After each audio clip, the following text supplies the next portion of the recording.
stopped. You should be able to see my screen now, I hope, correct? Awesome, thank you. So welcome today. I very much appreciate you guys being here.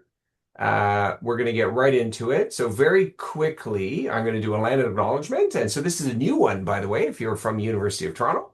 It has been changed a little bit, but I'd just like to acknowledge this land on which the University of Toronto operates. For thousands of years, it's been the traditional land of the Wendat Nation. So there's your change. The Seneca and the Mississaugas of the Credit. And today, this meeting place is still the home to many Indigenous people from across Turtle Island, and we are grateful to have the opportunity to work on this land. And I'd like to say, I believe there are quite a few people from the University of Costa Rica. I am going down to the University of Costa Rica and actually tech, but it's with the University of Costa Rica that I work with Indigenous communities in Costa Rica. So there you go, a little fun fact. Who am I? So I'm hosting this wonderful event with my colleagues, and I'm the Director of Data Science for the Department of Medical Imaging. I'm also in the Department of Statistical Sciences, as well as in the Institute of Medical Sciences, where I'm the Director of EDIAA. Other than that, I have the fun of being associated with the University of Costa Rica. Yay! And that's why I'm going back down for my sabbatical. And I'm also part of community engaged learning, as well as the Schwartz Reitzman Institute. So there you go. These are my disclosures. Have a quick peek, and I'm moving on. I'm not even going to talk about them today. So our agenda, we just did the introduction. Fantastic. We're going to have a wonderful lecture or presentation from Ariel that is imminent. And then we're going to take you through some fun that we put together online for you guys to pretty much have a sandbox in which to work in for the use of LLMs in civil discourse. And that's what we're going to talk about. There'll be some debrief and some closing remarks, but just the typical things that we would do in a workshop. Let me present to you our speaker of the day. Our Dr. Ariel Lefkowitz, and he's an internal medicine physician. He's also the education lead for the Division of General Internal Medicine at Sunnybrook. If I say anything wrong, Ariel, please correct me. And that's in the Health Science Center. He's a scholar at the Wilson Center for Research in Education. Assistant Prof at U of T, Temerity Faculty of Medicine, of course, where he lectures on many topics, including communication, professional boundaries, moral courage, and managing the self. He has scholarly interests, which include ethics, equity, professionalism, and of course, today's topic, civil discourse. So thanks for joining us. Really appreciate you coming to present at this workshop, and I can't wait to hear. The floor is yours, sir. Thank you very much for the warm welcome. I'm pretty sure I'm wearing the same shirt as my picture there, as if I'm a cartoon character with only one thing in the Perfect. closet. It's just all the same shirt over and over again. So yes, thank you very much. Buenas tardes. Thank you for the kind invitation. I don't have such a snazzy title as you have, Pascal, but I have the nice short and concise title. Civil discourse is foundational to communication in the age of AI, and I do believe it to be true.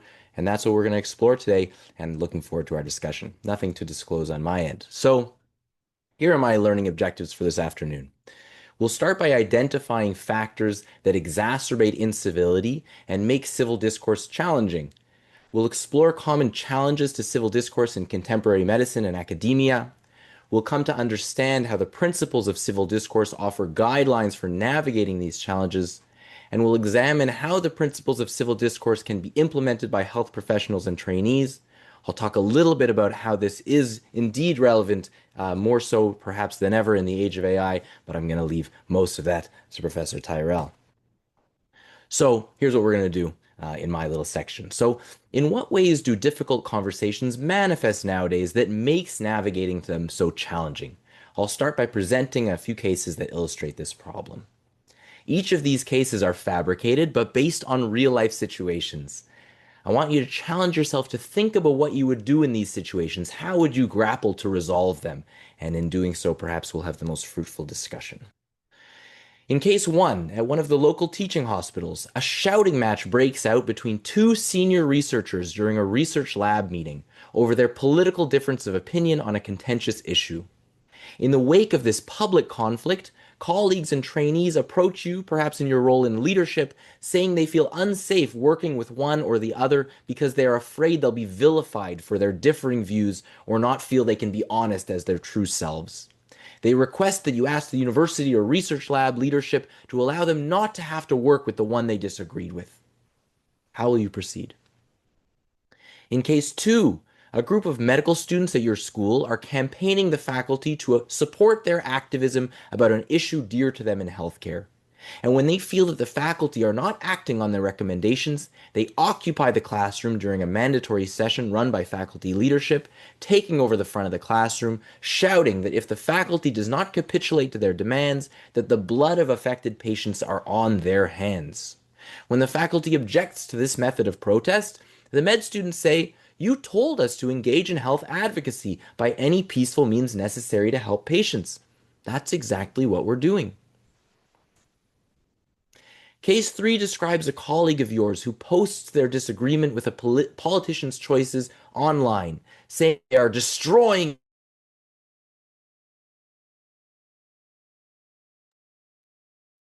Uh-oh. I think Ariel is frozen. Yeah, hopefully he comes back soon. He was right in the middle of a great statement there, we can tell. Um, by the Hello. way, oh, there we are. You're back. Oh my Woohoo! I was gosh. very worried. I was gonna I'm try and worried. finish your sentence, Oh but my gosh. Okay, where did I no get worries. to? Thanks. You know, Okay. I could hear you the whole time, so I don't know what it says about my internet, but what if we do it, you just filibuster for me and I'll Okay, come okay, back. okay. Okay. So indeed, case three describes a colleague of yours who posts their disagreement with a politician's choices, saying that they are destroying healthcare and that their supporters are either gullible idiots or motivated by greed and malice. You're not aware of these posts online, having not been on their social media, but when you refer them a patient, the patient says, "I don't feel comfortable seeing them. I saw their posts and I don't think they're going to like me." How will you proceed? In case four, a research student posts in the class discussion board asking for advice on designing their study on the benefits of Ozempic for non-diabetic patients. At first, there are a couple peers who give some direct answers, but then they get a barrage of replies from a few students in the class calling them fat phobic and bigoted for trying to force your patients to lose weight and shaming those who don't. Another colleague tries to defend the first poster's motivations, but then they themselves are accused of being part of body shaming culture. After that, no other peers speak up, but a couple of friends of yours tell you how upset they are about what happened on the discussion board. We as a modern society are so polarized on so many issues, so entrenched in our ideological camps, fed by our own personalized online algorithms. And as a result, we are sure that we are right and sure that they are wrong. We either shout this in person and or online at folks who disagree with us, that they are evil, idiots, insane, on the wrong side of history, adding to the rampant incivility, or we are paralyzed by fear that we'll say the wrong thing, upset someone, be misunderstood, get canceled. In the age of social media, short, sharp, simple slogans gain traction and get retweets, while nuance and complexity do not. The result is discourse that creates tribalism, splitting people into us and them, good and evil. But we are healthcare providers and researchers, a group that has entered the field pledging to help people and communities.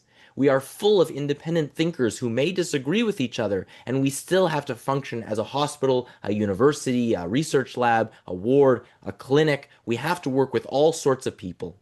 But that's not easy when folks oversimplify complex issues, call each other evil, and or treat only one opinion or perspective as valid. These factors are not actually new, but are amplified in the age of AI. AI, when constructed badly, doesn't challenge our prior notions. It may confirm our narrow, simple views that match others in our echo chamber instead of pushing back and promoting complexity and nuance. Bad AI can become the voice of the echo chamber, an adjunct to the polarizing algorithm. But the problem with this simplicity, this promotion of good and evil, is that real people who are neither all good or all bad get cast as evil. And that is particularly dangerous in medicine when we engage in health advocacy. In Canadian medicine, health advocacy is one of our CanMed's roles, the roles that we are told are integral to being a whole and effective physician. And yet there is so much confusion about what it means or how it should be done. We have a pretty good idea of how to do agentic advocacy, advocacy for the patient in front of us, helping them navigate the healthcare system by talking to radiology about expediting their MRI or sending an email to a colleague to ensure close follow up. But it's in systems level advocacy, which some describe as activism or resistance, that things can get much trickier. If, in the course of doing activism, we cast people who disagree with us as monsters and villains, then we run the risk of alienating patients or colleagues. If we try to make change by refusing to care for specific individuals, or in general, as in a strike, then we hurt patients and contravene our professional responsibilities. And if we oversimplify an issue in order to galvanize more people to our cause, we risk obscuring important complexities that blind us to other perspectives.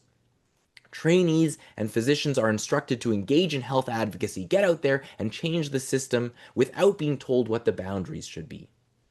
Consider the following tweet. Abortion is healthcare. Personally, I find this very easy to agree with. Sounds like someone who is advocating for patients to have access to therapeutic termination of pregnancy like any other medical procedure. But in being uncontroversial, it is unlikely to garner attention online. Even though it does look like it got a bunch of likes, this is totally AI generated. So, attention is the currency of activism, which incentivizes being outrageous, being offensive, being divisive. So, take a look at this tweet. Abortion is healthcare. Anyone who disagrees is a misogynist. What's the problem with this framing? A person who holds a different opinion, who sees this, might have engaged in a conversation with you about abortion. But instead, because of the added qualifier, if they wanted to engage with you, they would instead have to enter a conversation about whether or not they are a misogynist.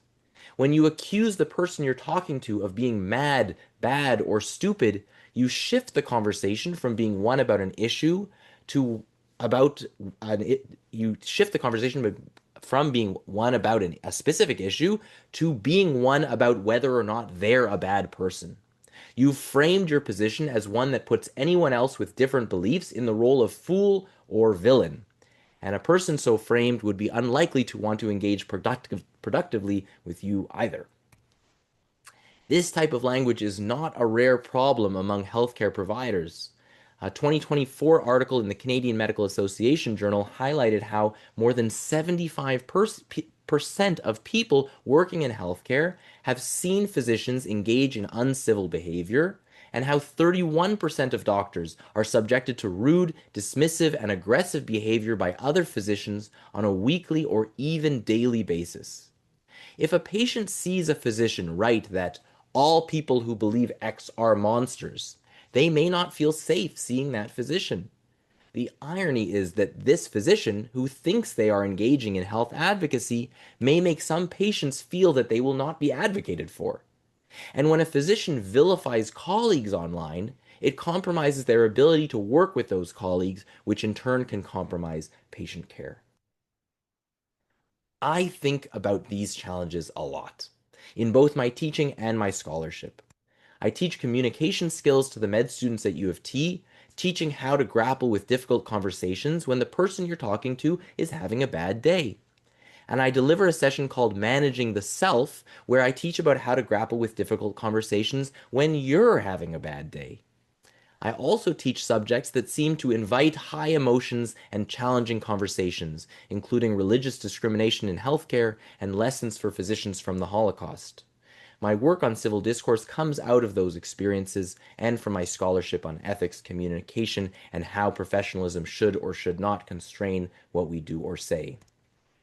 In September of last year, I published an article on civil discourse with two co-colleagues, Dr. Jerry Maniot and Dr. Ayelet Cooper, in which we proposed a set of principles guiding civil discourse. Namely, respect each other as humans with the right to disagree, be willing to listen and reflect on the other's point of view, foster an environment in which both parties are reasonably confident they won't be vilified or risk social standing by engaging, and treat the other person as well meaning, i.e., motivated by a desire to do good. Civil discourse is different from civility, which only asks that we be polite but doesn't demand real respect or engagement with another's perspective. Civil discourse, instead of being one person being polite, is an activity that two people do together. Thus, it holds the keys to maintaining functional relationships, forging connections, and actually understanding and feeling understood. Let's go through each of these principles in a bit of detail. First, respecting each other's right to disagree seems simple, but it is not. Learning that your friend holds opinions that you find offensive or ridiculous, it challenges us. It doesn't feel like we can let them disagree with us. Their disagreement with us can feel like a threat to our worldview, our livelihood, our safety, or our ability to help our patients or engage in our research. So we may feel like we need to convince them, to badger them, to distance ourselves from them, to pressure or shame or even punish them for their view. I believe these are all mistakes, for many reasons, not the least of which that they make civil discourse impossible. Instead, we all need to actually respect others' right to disagree. To say, it's okay if you disagree with me, I don't need to convince you. And if you choose to address the difference of opinion, it has to be from a genuine desire to connect. Second, we have to be willing to listen and reflect on another's point of view. It can feel literally painful. Did I freeze again? Okay, we're doing okay. It can feel literally painful to hear disagreement. The goal must be to really listen instead of just waiting for our turn to talk. This explicitly does not mean tolerating any kind of speech. If both parties do not commit to avoiding hateful speech, threatening the other person's physical or social safety, or casting the other as a bad person for sharing their views, then the conversation cannot happen. Instead, if each party approaches the interaction with a commitment to these principles and is able to take feedback with grace and a growth mindset when they mess up, then truly transformative difficult conversations can take place.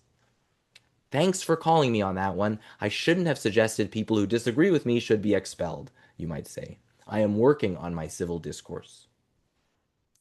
Last is the stipulation that each treat the other as well-meaning, as motivated by a desire to do good. That was the main thesis in my article in Maclean's magazine from November 2025. Think about what makes some of these difficult conversations so infuriating. I bet it's when the other person misidentifies your intentions. You were just lazy. You wanted to hurt me. You were being greedy or callous. You didn't care about me. These assumptions can make us immediately feel misunderstood, make us feel wronged and judged, and could in turn contribute to us losing our cool.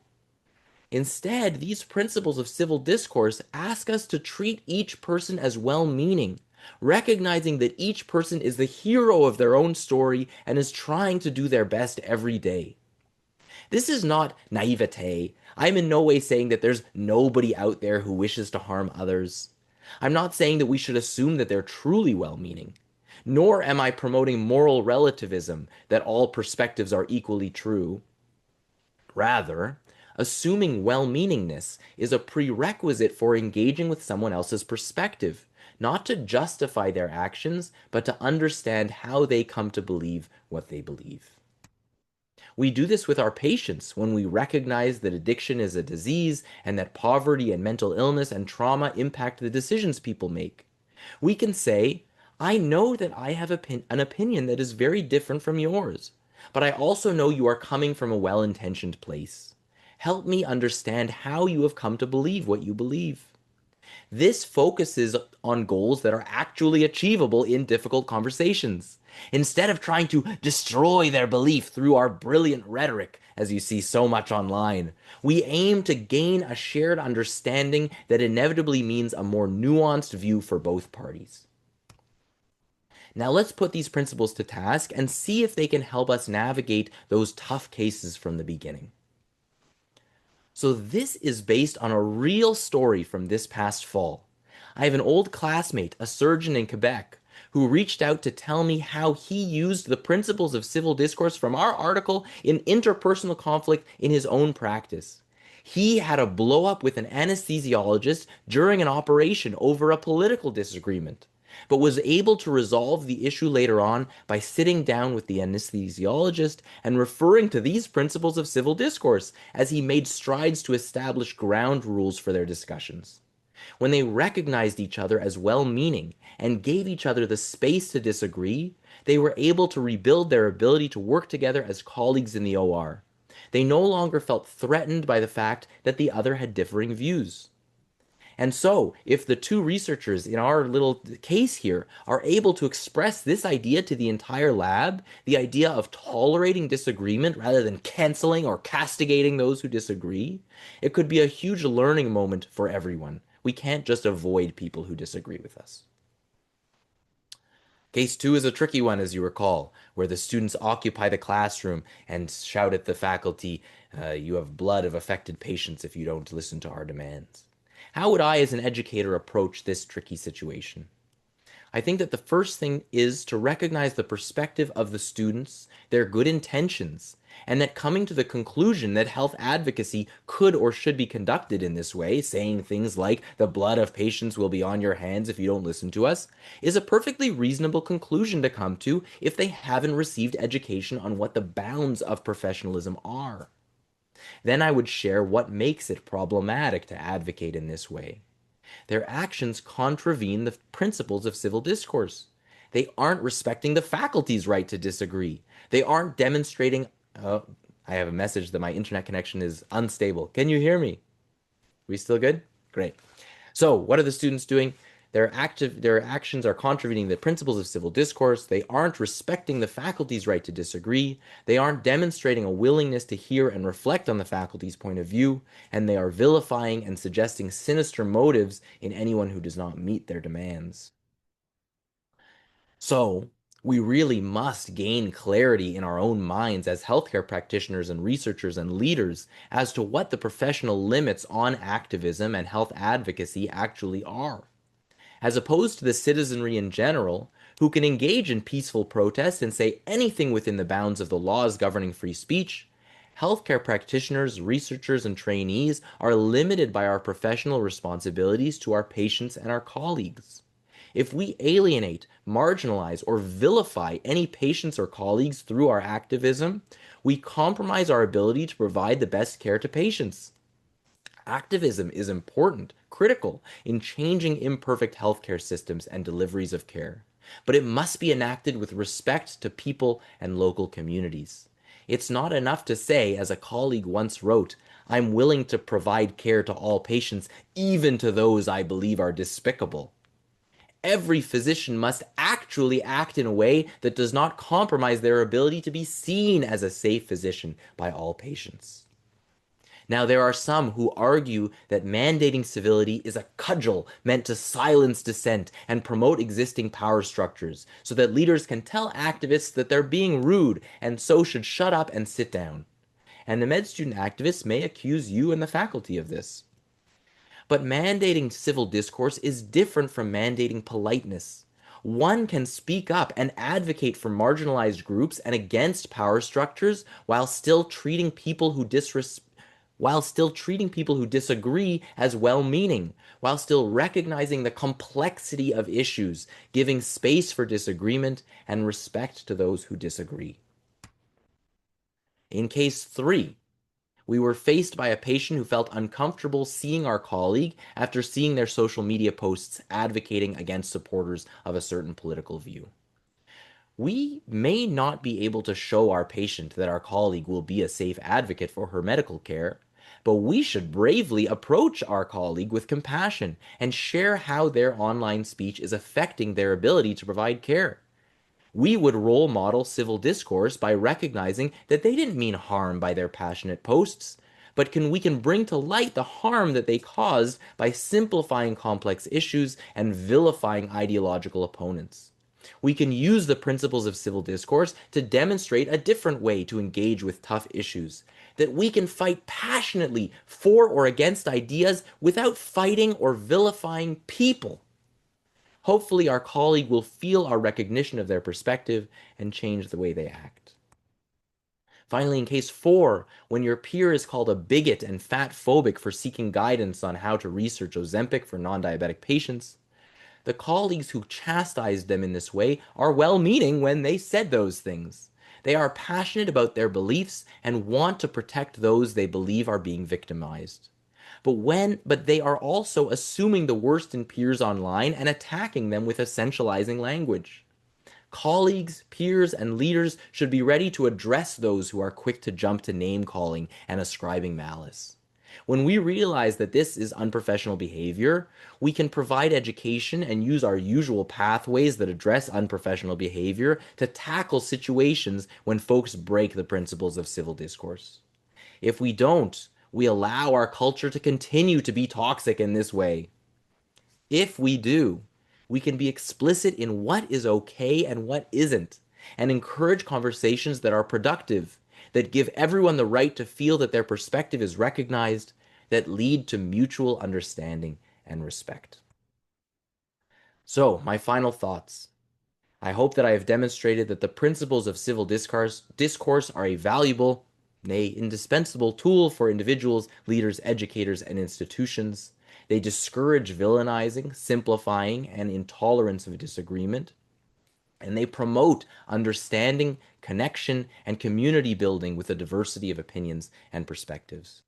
And if we construct LLMs and other new systems of communication with these principles as guiding axioms, then we can reduce the toxicity in our societal discourse, and our robot friends may ultimately help us in having difficult conversations and connecting with those whom we disagree. So thank you very much for your attention and for the chance to speak to you all, and looking forward to any questions you have and to our conversation. Ariel, thank you very much, sir. Always enthusiastic, and I love that. And I love your segue at the end. Thank you very much for Thank you. Yeah. easiness into the That's right. LLMs.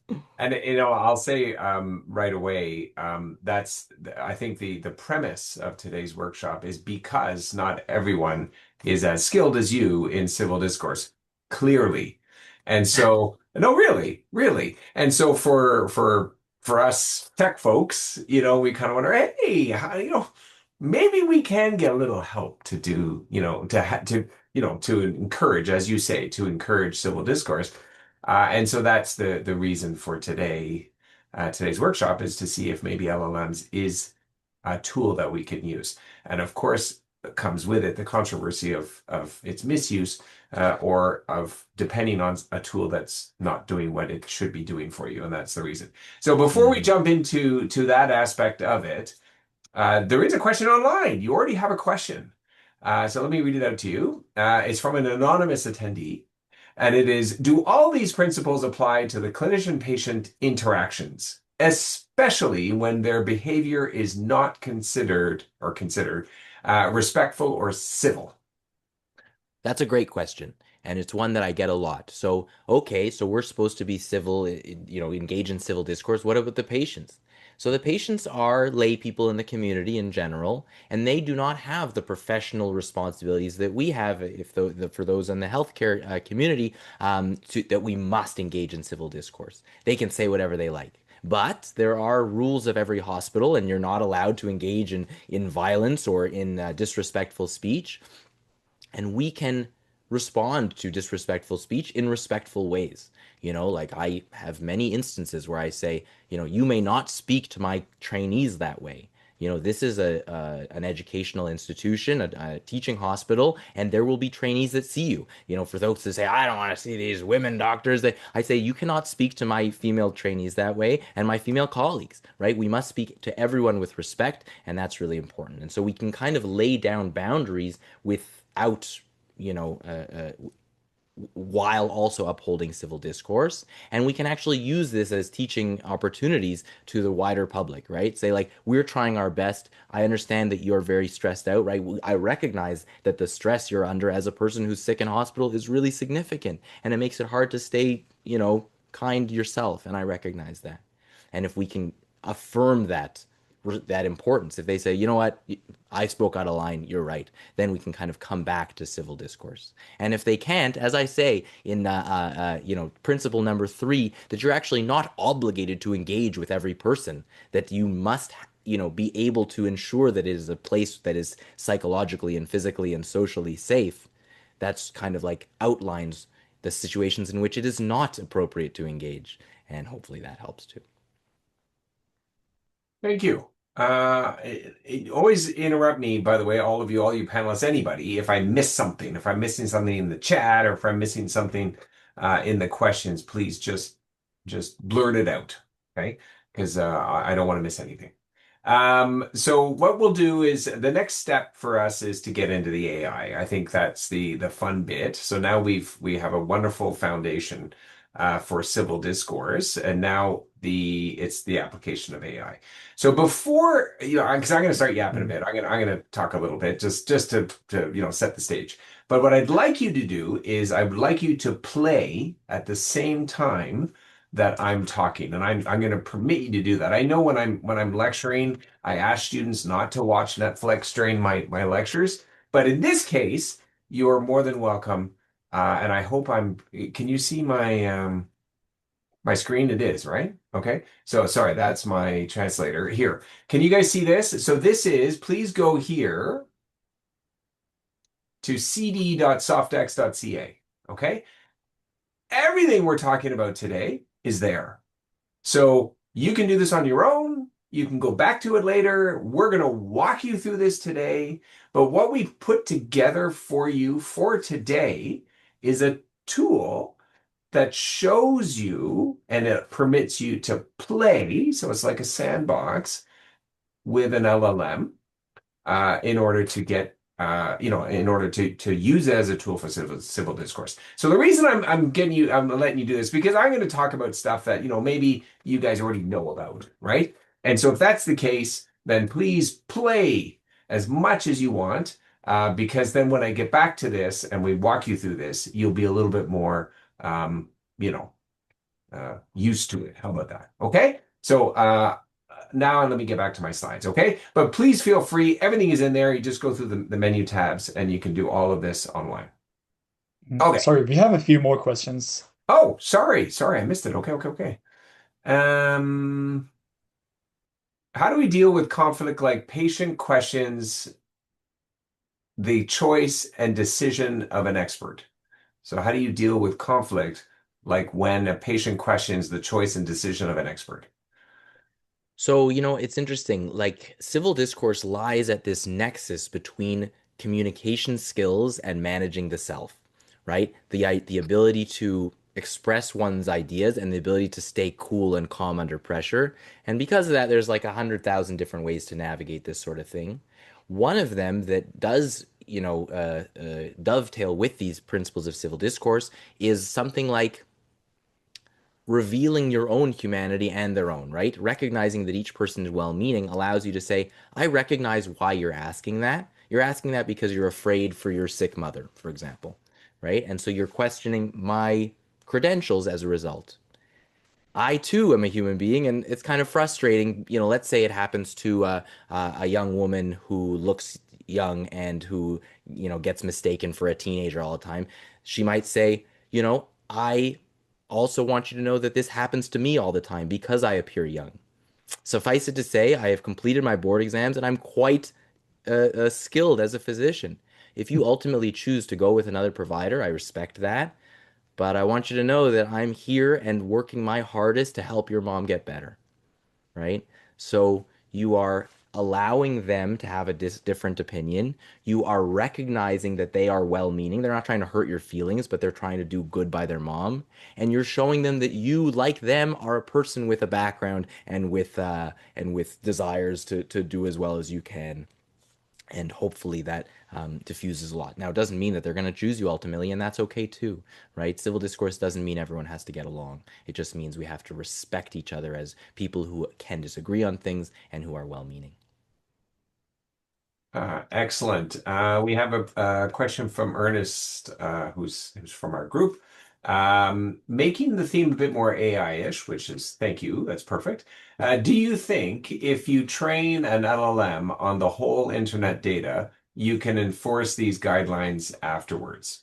Or do we need to curate high quality data to train clean LLMs? So that now we're getting into the weeds a little bit, but and So we'll be this is talking about actually, this later. I love this. This is the question that I hope to learn from listening to Pascal, right? If you code this into the core axioms of this beast, can you make them, overlook all the Nazis on the internet and allow them to actually, be an entity that can uphold these principles of civil discourse? I look forward to finding out the answer over the next hour. Yeah, I think that answer is going to be a little tricky, but Yeah. absolutely. And finally, another question. First, Ariel, thank you for your sentiments. Your expertise and experience are much appreciated. I was curious, though, about your thoughts on assuming someone is well-meaning when topics of civil discourse have to do with attacks on personal and core identity, LGBTQIA plus topics, gender, etc. Thank you. A really, really good question. So, the principle number three says we do not have to engage with someone who dehumanizes us, who is not respecting us. Remember, civil discourse is not something done by one person, but always requires a dyad. So if the person says, I don't believe you're a human being worthy of respect, you can say thanks very much and goodbye, right? If they say, I have different views on LGBTQ, etc., because of my, religious or social upbringing, you might say, if you're willing to respect me as a human being with the right to disagree and have a fulsome human experience, then I'm willing to engage with you. But if you don't, then I will disengage, right? So you can kind of set these, and that's why I thought it was so wonderful to hear how my colleague in Quebec used these as active, practical guidelines in real time. The idea that, okay, engage with me if you follow these things, and then it's not going to happen if you don't, allows us to set our own boundaries, not to swallow up our identity or have to pretend that we don't care when someone says that we're scum of the earth, but actually can encourage them, can tell them exactly what's okay and not okay, and that's why I think they're so powerful. Excellent. And there's so much, like, it's funny, I don't even really need my slides. We could just keep talking about this, which is very interesting. But I want to get to the fun part of what we put together for you. Over to you, Pascal. Yeah. But interestingly, what you're bringing up, and that question from Ernest, which is a good one as well, and that's something we can certainly talk about. And when you say, if you're someone thinks you're the scum of the earth, as you said, and so you're like, well, I that's not respectful, and so then I'm going to disconnect from this conversation. Absolutely. So I think that's where it's interesting when Ernest says that if we learn everything from the internet, would that be provide an LLM the ability, to provide guidelines? But interestingly, no matter what you train from, no matter what information you train from, the ability for you for someone to perceive another person as scum of the earth is really a personal reflection, right? It's a personal emotion. It's a personal, idea that comes from them that the other person's scum of the earth. So it doesn't really matter what information you train an LLM on. The LLM is not going to come back and say you're scum of the earth. So that's something we can certainly talk about, that it's us that are making these judgments and these decisions.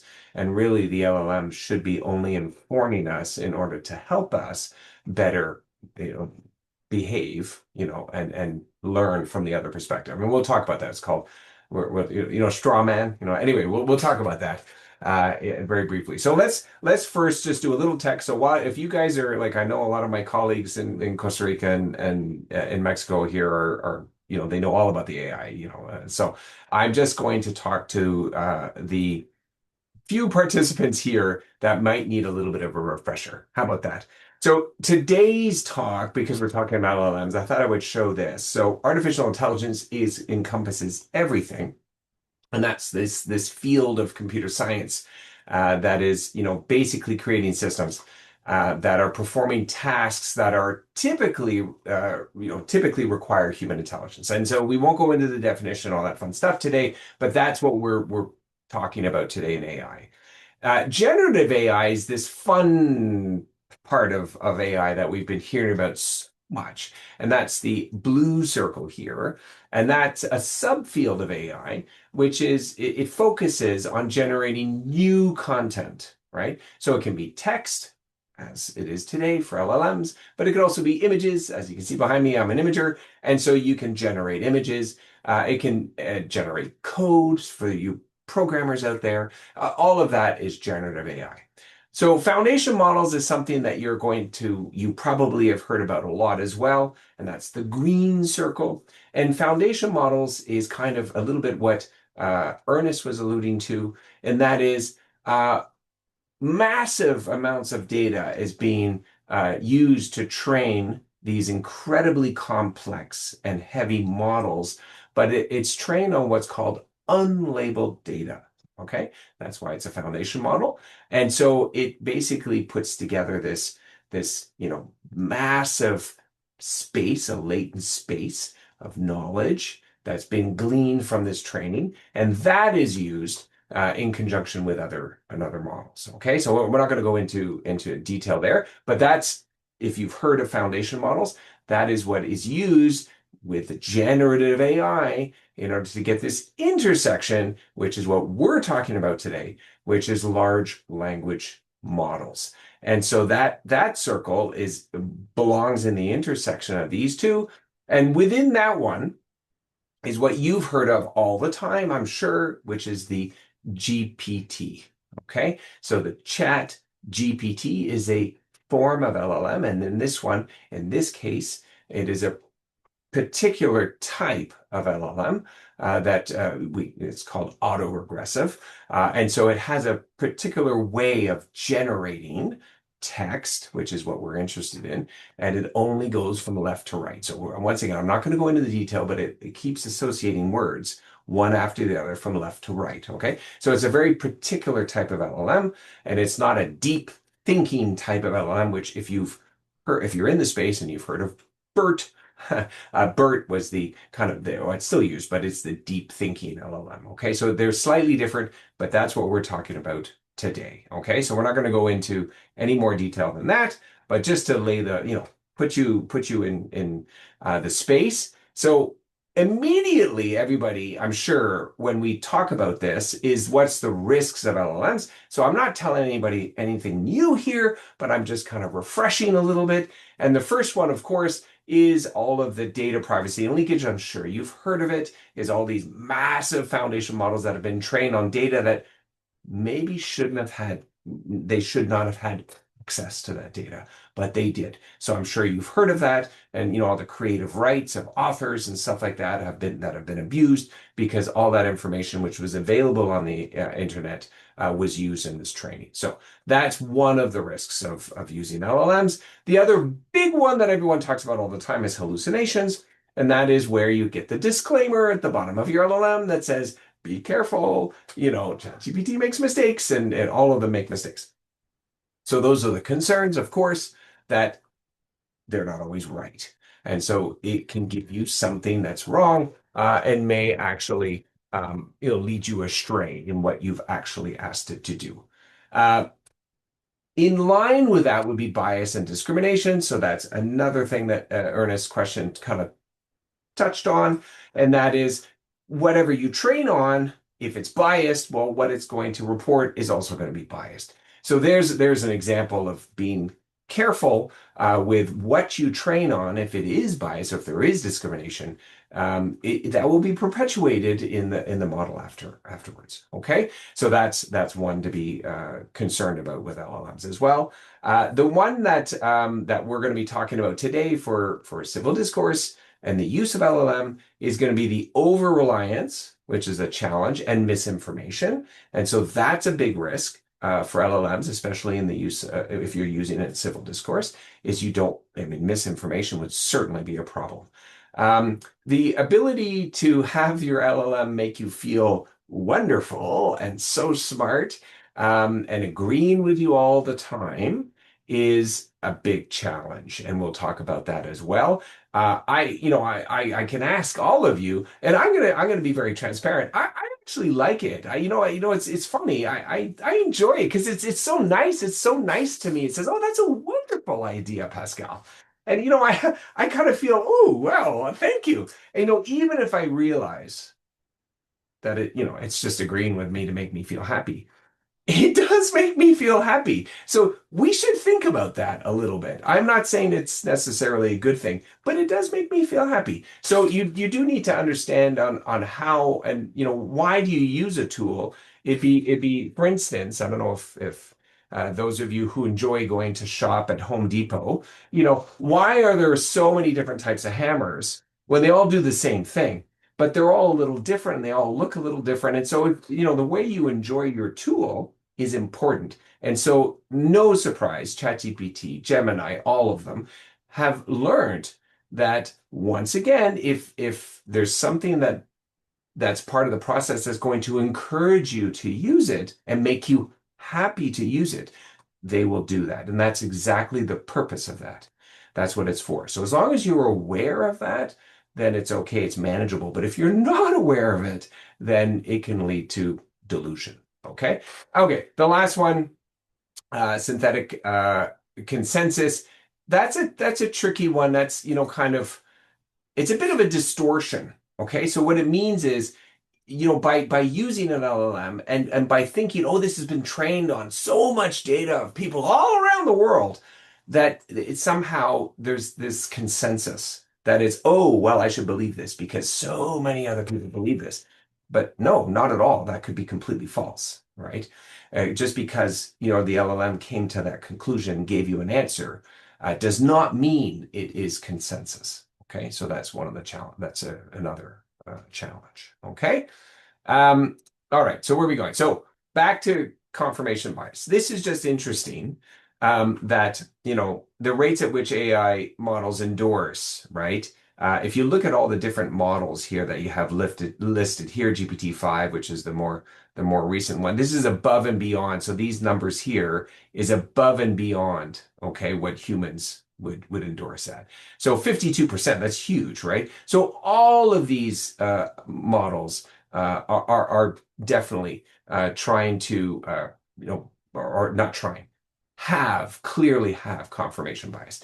And that's what I'm trying to share with you is the reason they do that is to encourage you to use it because it makes you feel good about yourself.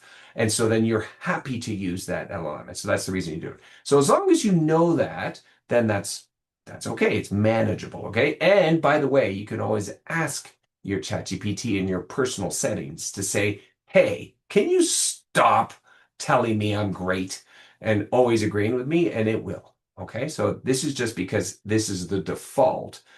You can change that. Okay. Okay.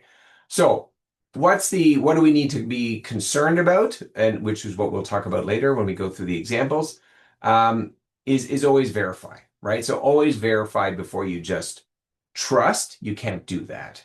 So that's just something that's inherent to the use of LLMs is just keep that in mind, is you always need to cross-reference, to verify. You could even potentially use other LLMs, right? So that one's a bit, that approach might be a little bit risky because all of your LLMs may end up saying the same thing because they're all trained similarly on similar data. And so depending on what your question is, you may end up with the same answer and it could be wrong in all cases. The other important one is looking at missing perspectives. Okay, so definitely you want to make sure that you're not only looking down one barrel, like one perspective. Is you want to make sure that you're not missing any of the different perspectives. Okay. Transparency and disclosure, of course, which is very important. And that is a part that we can all discuss. And that's, Ariel can talk about this as well, is, disclosure is important, right? And so if you're using an LLM, we're going to have another workshop on Monday about medical humanities. So certainly if you're, a healthcare professional and you're talking with a patient and you're going to use your phone, right, to gather information that's helping you understand the person who's seated in front of you, whether it be their culture or maybe even their condition or what they're eating or whatever, you should be disclosing to say, hey, I'm not being rude. I'm not looking at Facebook here. I'm actually using my phone to get information to help me in my conversation with you. So civil discourse would be exactly the same way.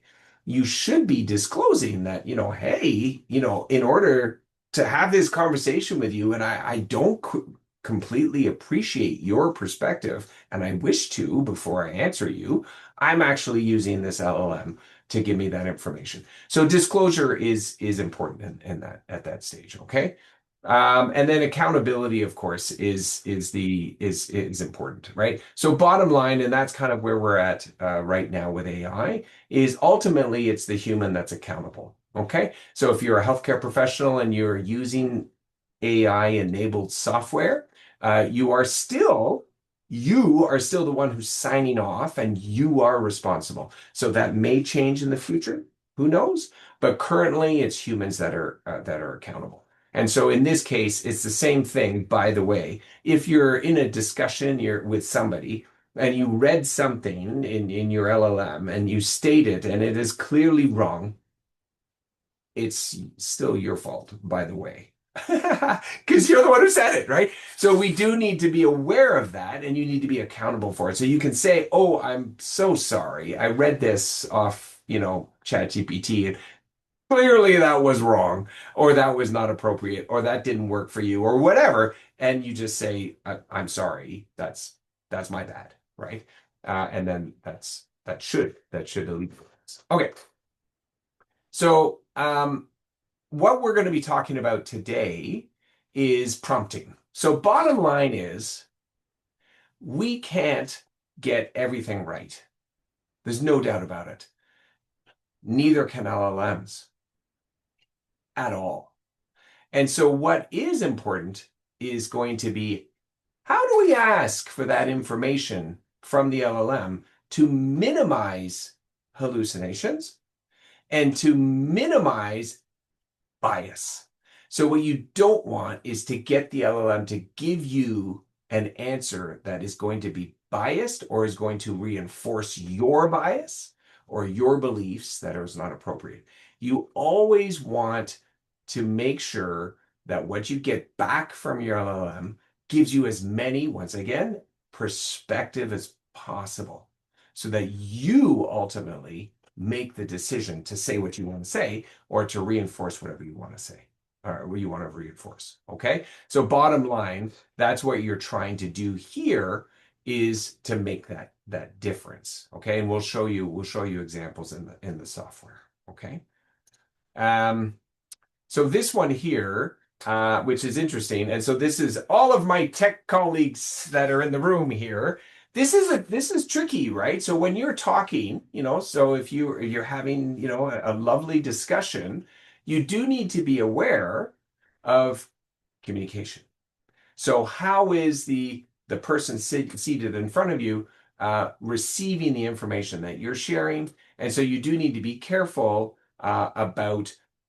It's so easy now to get such detailed descriptions from AI because LLMs give you absolutely everything.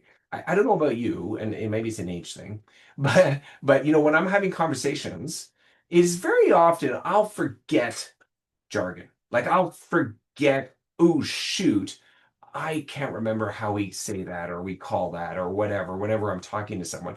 And so you simplify, right? You make it easier and you give a concept, right? Instead of giving the exact detail about something, you describe it to the person you're talking to. That's natural, right? That's what most people do.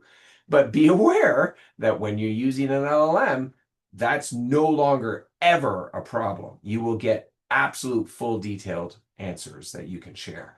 And so that's where it is actually kind of nice in order to improve your communication to actually ask your LLM to give it in such a way that it's easier to share. Okay, so that's just just almost the other way around, right, of what we're talking about. And so I think we're almost ready to go. Yeah. So essentially here, and we kind of already touched on all of these. So confirmation bias to intellectual humility, right? So be conscious of that, right? For your validation towards a more balanced and reflective thinking. From quick answers to structured reasoning. So there's you know what, my camera keeps doing this, by the way. I just thought I'd share this with you. Because it's my cat is walking behind my screen and yanks on the cord. She does it all the time. She loves doing that. So quick answers to structured reasoning. Quick answers is a problem. And unfortunately, and I'm sure you all use LLMs, I do. You ask cryptically. Who doesn't do that here, right? You actually start to assume that Gemini and ChatGPT understands what you're asking in your head. So instead of actually typing out a full structured question, you actually just say very briefly and curtly, give me this, right? Who doesn't do it? We all do it. And the reason for it is because it's easy, right? That, for civil discourse, is a huge problem because quick answers is not what you're looking for. What you need is structured reasoning. Okay. And so we'll go over some examples on that. Emotional reactions to professional communication. Ariel covered that. Wow. So we covered all that. So definitely, but keep that in mind, even when you're using an LLM. And disagreement to mediated understanding. Of course, that's the whole goal of what we're trying to do. And that's a nice segue to the next slide, which is what we call straw manning to steel manning. I guess it would be straw personing. It hasn't come that way. It hasn't been changed. But straw man, so the scarecrow, so straw man, it's a term. So straw manning is the ability, or what happens is you basically oversimplify someone's argument. So then it's easier for you to refute it. You kind of minimize it. And you go, yeah, see, that's real. Look how basic that is, and look how wonderful my way is, right? So that's straw manning. So what we should be looking to do is called steel manning. So steel manning is the opposite of straw manning. That's where you want to truly understand what the person you're talking to. So let's say you're in a debate, you're going to want to understand from their perspective why they are supporting their view. And you want to know as much as possible so that you can give a very informed and educated rebuttal, answer, question, whatever. And that is the goal in using the LLMs, is not to minimize it, but to actually get as much information so that you truly understand, hopefully, the person you're talking to, their perspective, so that you can give and share what you think is right or wrong. But interestingly, you will immediately better respect the person you're talking to because now you better understand what they're coming from. If you didn't have this tool, you may have access to that information. It doesn't matter who you're talking to. I don't know everything. I really don't. And I don't know everybody's perspective. And I don't know everybody's culture and where they're coming from. Whereas an LLM, I'm not saying it knows everything, but it certainly knows a lot, right? And so it can give you a lot of information about, someone's circumstance that maybe you just didn't know about and didn't appreciate. Okay, so that's what steel manning is all about. Okay, so the last thing, oh yeah, now the last thing absolutely is just to give you a little bit of the bias. There's so many biases, right? But some kind of obvious ones that are going to come when you're looking at your AI outputs. Omission bias. Okay, so that's clearly when we've touched on a lot of times, and that is what perspectives are missing here. if it only gives you one or two instead of a whole bunch of them, then your ability to respond is going to be impaired, right? Framing bias. So once again, it's, how is it described, right? So how is it being framed? How's the situation being described? So you have to be careful that the way it is can shift your perspective, okay? Authority bias, that's a huge one, right? And so, and that's a tricky one, right? So authority, LLMs have authority bias, right? Because it's well, the LLM told me it's got to be right, right? So be aware of that in terms of the where you're getting your information from. And then the last one is your population bias, right? So in this case, so who's assumed in the default patient? So be careful in terms of when you frame your questions, when you're talking to your LLM, to be extremely clear on who, what, where, okay, in terms of the population, because that will affect your answers as well. Okay. All right. So that was it. That was just a little tech overview for you guys, just to give you a little bit of where we're at. And now we're going to jump in. We're running a teeny bit late, so that's okay though. We're going to jump in. Hopefully, you guys were playing around. So how about you guys tell me who here? Just give me a thumbs up or whatever, however you can unmute yourself. Did anybody play with our interface while I was chatting? Anybody? Anyway, just tell me, just let me know. And what I'm going to do here is I'm now going to bring up our website. Okay, let's go to learn. Okay, so let me show you my interface.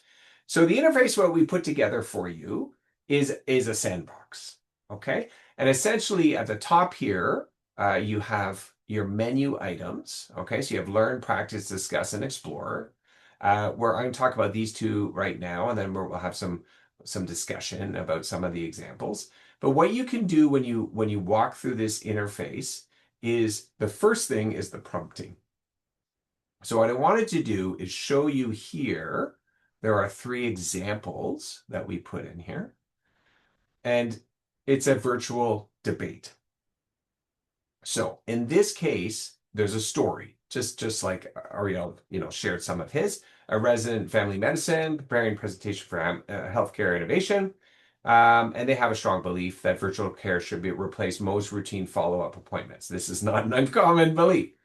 Feeling virtual visits are more convenient and save time and all that fun stuff. So what we do here is if we start the walkthrough, this is just, you can just walk through it on your own. But what we're showing here is that if depending on the prompt that you give, you will get clearly a different answer. Okay. And so what this permits you to do is to see based on a very basic prompt or a better prompt, and this is just very subtle, right? You will get, interestingly, quite a different answer. Okay. And so this is where you can play with this. You can change it if you want. Or in this case, this is just show and tell, but I'll show you after that. That was my cat again. That just I tried to figure out a way to stop that, but it doesn't happen. Okay, so that's our example of where you can see here the output differs. Okay. And what it does is it gives you a little, feedback in terms of what's possible and what's not, right? And then there's 3 lessons that you can do here. Let's say if we go to the next lesson here, and you can walk through once again, and you see the prompt here, it gets moved in, and then you get the answer live right here, okay? And it shows you that based on your prompting, if you change your prompting, so this is for a reviewer. So for a grad student, for instance, a reviewer called my sample too small and my conclusions overstated. Help me explain why they're wrong. So I'm gonna tell you, I would write this, right? Because that's what you want to know.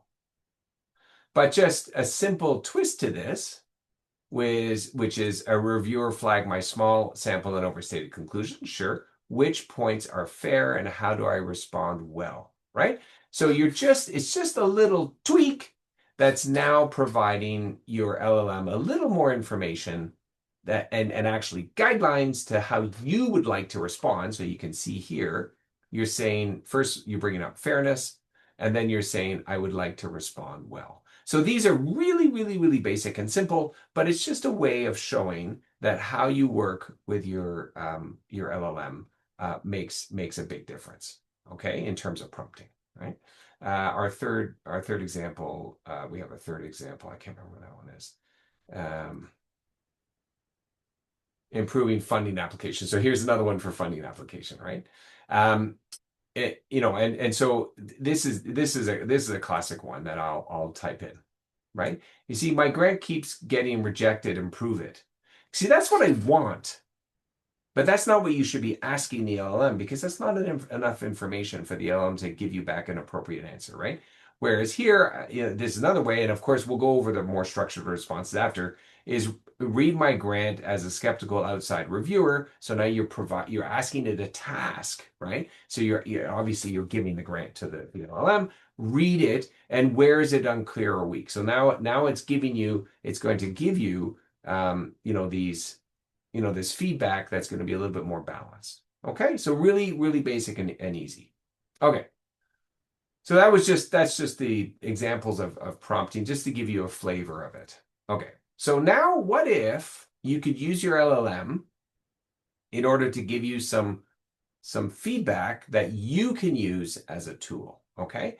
So in this case, we have two examples here. The email that you shouldn't send, this is an email, and this is where, a graduate student received feedback from a manuscript, and the supervisor was a bit harsh, right? Like in that sense, it just landed, this draft is not ready for submission. The argument lacks clarity. Several selections are poorly written, and the analysis is incomplete. Please revise thoroughly. Right?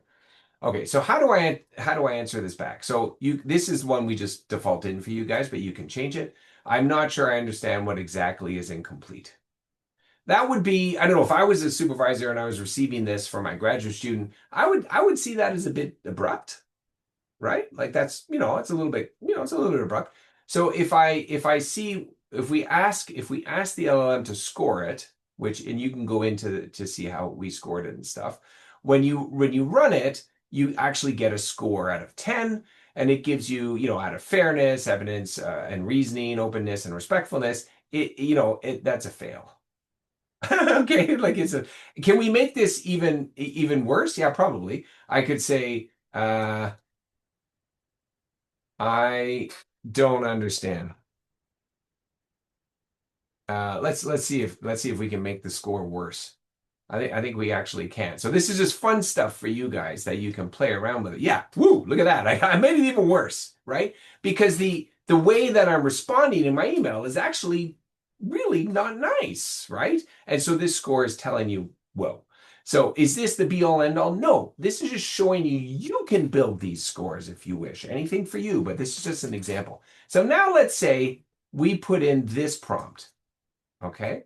So we're asking it to act as a professional communication coach. We're asking the LLM to do that. We're saying analyze the emotional dynamics of this interaction.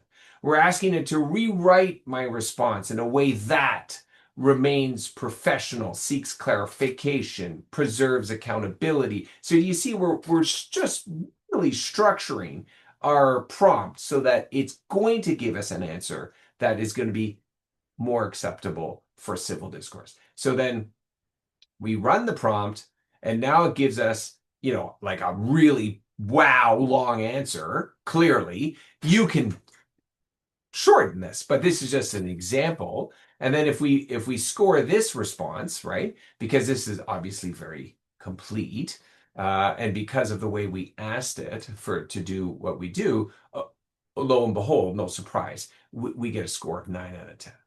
Okay, so there's just a way of providing you, using a tool like LLM, something that you can play with this. Now, of course, you can imagine. I mean, it's actually funny. I doubt anybody is going to spend this amount of time trying to figure out their response to their supervisor on a comment they made about their paper, right? No one's going to do that. But inevitably, this is just an example of how you should be thinking about using your LLM in order to better your ability to communicate. Okay. So yes, of course, this is extremely time consuming. But if this really mattered to you, right? If this was really a very delicate situation that you had with your supervisor, for instance, and I'm sure we've all had it at some point, right? Where you're like, oh shoot, oops, I shouldn't have said that or whatever, or that was rude or whatever. And you're trying to respond to your supervisor, this could actually be very helpful, especially when, and this is the case for, I would say many people, is that you don't have the experience. That's a problem, right? Uh, I have a lot of experience because I've been on the planet a long time and I've been doing this a long time. But if you're a master's student and it's your first year master's and you don't have the experience of how to communicate with your, supervisor or, your committee members or whatever, if you haven't done that, well, this might actually be really helpful for you because it will avoid you sending something that maybe you're used to sending emails like that, but we're not used to receiving them. So if that way, so if you do use a tool like an LLM, that may actually provide you with a little comfort that once you've asked, here at the University of Toronto in North America or something like that, how do we do it? Maybe it's different in other places in the world. And you could certainly flavor that in your prompting. Make sense? So we have a whole bunch of examples you can play with. And so here we're off to our discussion. I'll let Arya jump in now. But this is where we actually get to play. So this is play time, and I'm going to let Arya jump in. So Arya, are you ready to go, sir? Yeah, sure. Let Are you going me. to share your screen? Yes, please. Yes. Okay. Okay. Okay. So now we're in the discussion or discuss tab, and here we have 5 examples. So here in this tab, we want to see AI or our LLM as the mediator. So we have a disagreement about something that's going to keep happening in the academia. But we thought of 5 distinct examples of disagreements in academia that many of you might relate to, and then see if using AI would make it easier to find the middle ground and to understand both sides. So I think if you navigate to the 5th example, because I think this is one of the examples that many of you might relate to, is meetings versus deep work. And here we have the scenario which a project lead wants weekly meetings to keep the project on track to ensure alignment, and the collaborator disagrees, preferring asynchronous updates to avoid meetings and protect focused work time. So we have 2 sides. One side wants meetings, and the other side doesn't want meetings. And so, how do we decide which way to go? And so here we have 2 text boxes. For the side A, who's the project lead, who wants um, the meetings, we put in their perspective. And for example, we have so I'll press enter to just separate the perspectives. So we have weekly live meetings, keep momentum and prevent misalignment. So this is one of them. One of the reasons. Real-time discussion solves problems faster than long email threads. That's a good reason. And without meetings, decisions get delayed for weeks. So we have 3 reasons on this side. And for the other side, we have um, we have the collaborator, and we have I'm in a different time zone with a heavy teaching load. So async updates via shared docs let me contribute when I'm available. So this is one reason. And meetings disrupt deep work and often repeat information I already have. This is the second reason. And written updates create a searchable record of decisions. So we have three reasons here. If any of you can think of any more reasons for each side, so if you want to add to the chat, or open your mic, both are fine. So you can type in, for example, if you have a reason for side A, you can type in A dash and your reason. So we can add it here to have a more comprehensive um, result from the LLM.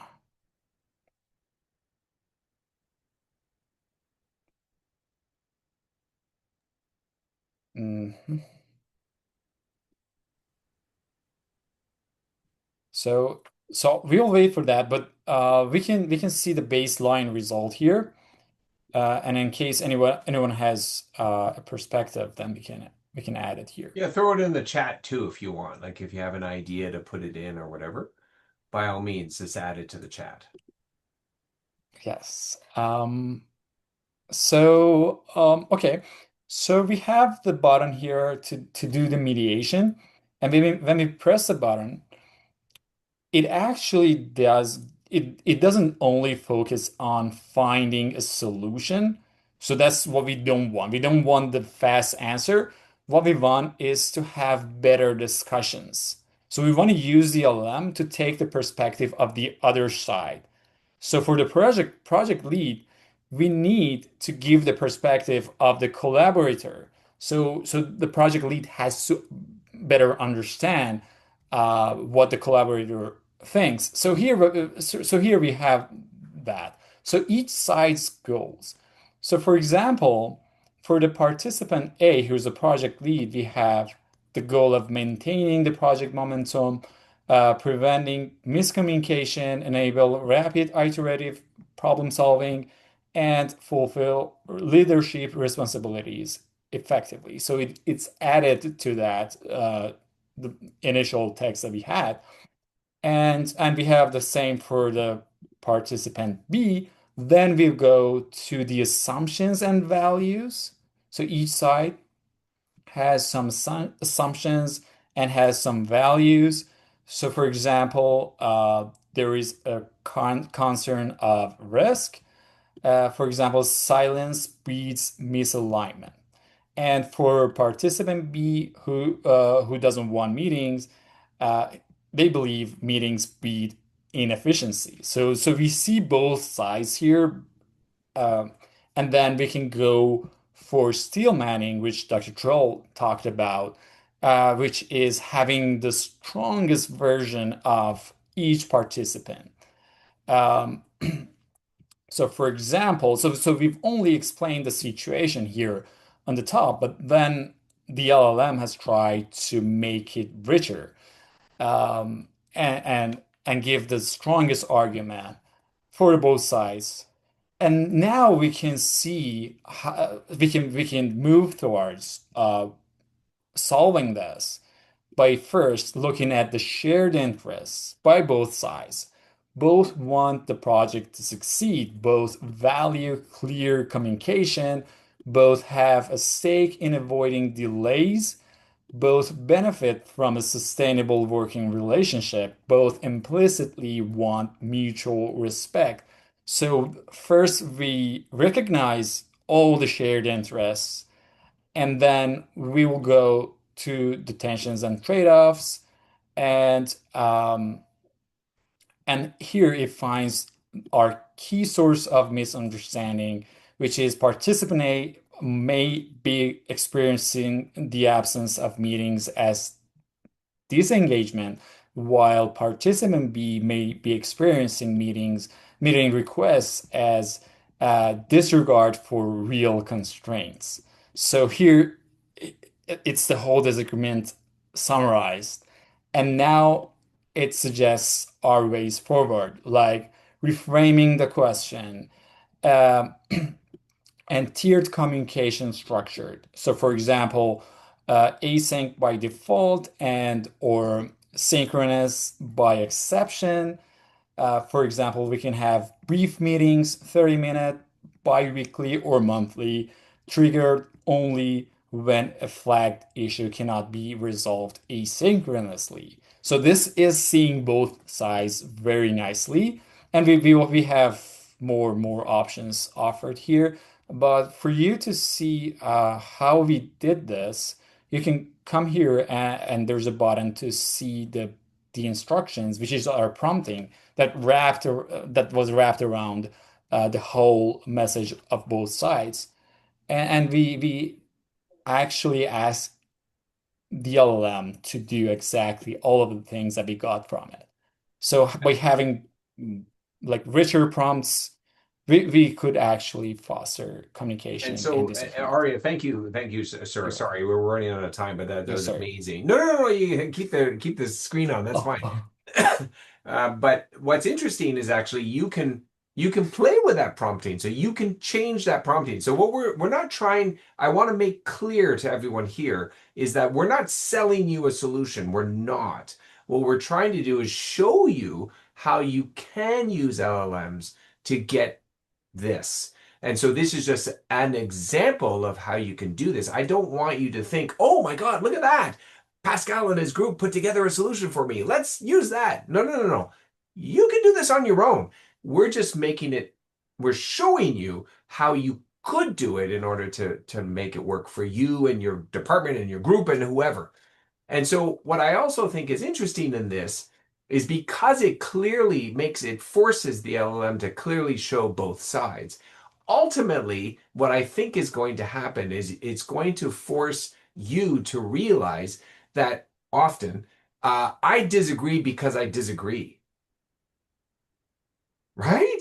I mean, I do that all the time, especially when you have kids and stuff like that. You know, kids are going to come back with these rebuttals to why you're telling them to do something, and then you're going to say, you're going to think, uh, yeah. But you don't say that out loud. You say out loud, no, I disagree. And you're going to realize that you do that a lot, right? You actually realize that, oh, I'm unhappy in this conversation because I just think it's wrong. But when you actually learn about everything together, it's going to be very difficult for you to just say that, to just say, I think you're wrong, right? You're going to realize that there's more to it, and then it's going to force you to have more discussion about it and to realize internally that maybe I'm just upset because I just think it's wrong. you know and that's valid too. I mean, that's you, that's humans, that's what humans do. But I think this gives us an opportunity to reflect a little bit about what the other person is thinking, what you, and actually helps you reflect on what you're thinking, because the LLM does its best to also take what you put in and make sense of it. And here's another one, a little tip. We could go on for hours on this, by the way. But there's another interesting one is when you put your perspective into the box in the LLM and say, hey, this is what I'm thinking. Have you often realized that often what you are thinking and what the other person receives from your communication is out of sync? Have you noticed that? That very often you think I said this, but the person who received it, not at all. And so this is a way that your LLM can actually be that person for you. So when you formulate what you're thinking and how you think and when you put it in there, you'll find that the LLM will actually say stuff back and you'll go, wait a minute, that's not what I was thinking, right? And it's just because there's a disconnect. And so that might help you a little bit in understanding the person who's going to receive your communication, that the way you say it, how you say it, the information you share may not actually be what you're truly wanting to share with the person. So that's another opportunity here that you can use an LLM to do that. But I can't stress enough that it's important to really be comprehensive in your prompt and to always in your prompt try and include both sides. Because if you do, that's when you're going to get this information. Okay, last thing, because I know we're running over here. We're already 2 minutes over, and that's terrible. But I want to share with you one last fun thing for all of you techies out there. And that is we also put together here a little Explorer tab. And this one here, what it does is you get compare models, which is kind of fun. Oh, did I quit? Oh, am I still there? Sorry, I got one of those quit things. You can compare models, so you can look at the different answers from the different LLMs. You can actually see how many tokens were used. If you guys are geeking out on the LLMs, it will tell you how many tokens were used, and it also gives you the temperature. So if you guys don't know what that is, you can look it up in your LLM. But temperature gives you the ability here to give, to see the different answers at different temperatures, okay, which is a way of your LLM to give you back more of a broader or narrow distribution. But that's just fun. That's fun time. So you guys can go there and just see what it is. But all of this is in the website that we shared with you guys. Okay, we're way over, but thank you very much. I'm happy to stay for a few more questions, but I just realized that I'm sorry we went over a little bit, in time. So if you have any questions, by all means, put them up here. I'm happy to stay. And we will be emailing you because you registered. Thank you very much. We will be asking you to please spend the time for an evaluation because it helps us in better delivering these workshops. Thank you. And I'm willing to stay if anybody has any questions. And Pascal, let's I'd like to know, do you wish that you could like, let's say there was a an LLM that was like made available for U of T faculty and students and trainees. Do you wish that it would force function a lack of sycophancy and kind of like force function these kind of strong steel manning things instead of it being incumbent on the prompt giver? That's a great question. And I would say a bit of both. So I think there needs to be the liberty to choose, how you interact with an LLM. As I said, and I'll be very frank, I don't mind, that being told that I'm wonderful and The that was a court of great Louis the idea. 14th would suggest that it does have its risks, and regardless of if you know that it's happening. Very true. That's awesome.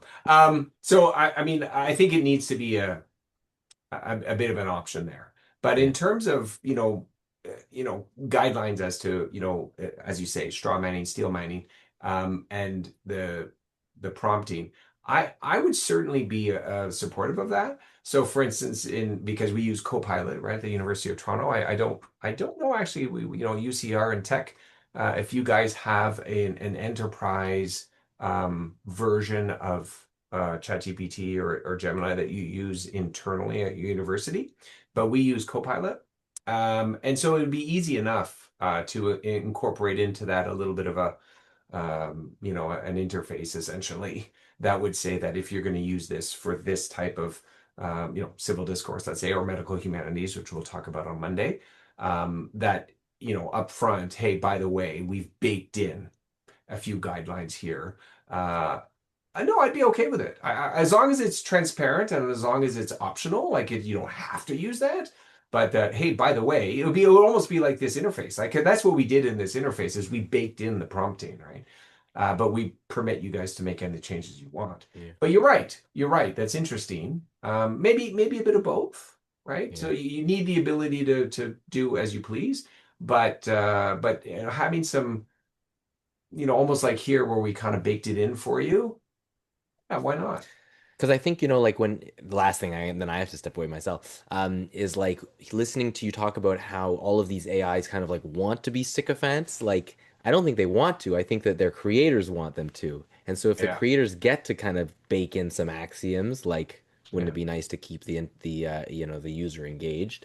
Um, Maybe baking in civil discourse and steel manning are things that are possible and then also desirable in certain controlled, academic settings. yeah, yeah. Yeah, Yeah. good point. Good point. I love the discussion anyway. Lots of fun. This is only the beginning, right? When you think of it, there's lots of fun ahead of us for this. And I think it will be positive and negative. I'm sure there will be some negative, but and I think that was the purpose of this workshop is that I do believe there's going to be some positive. I really do. I think that I already see it because I use it a lot, right? But I'm always checking.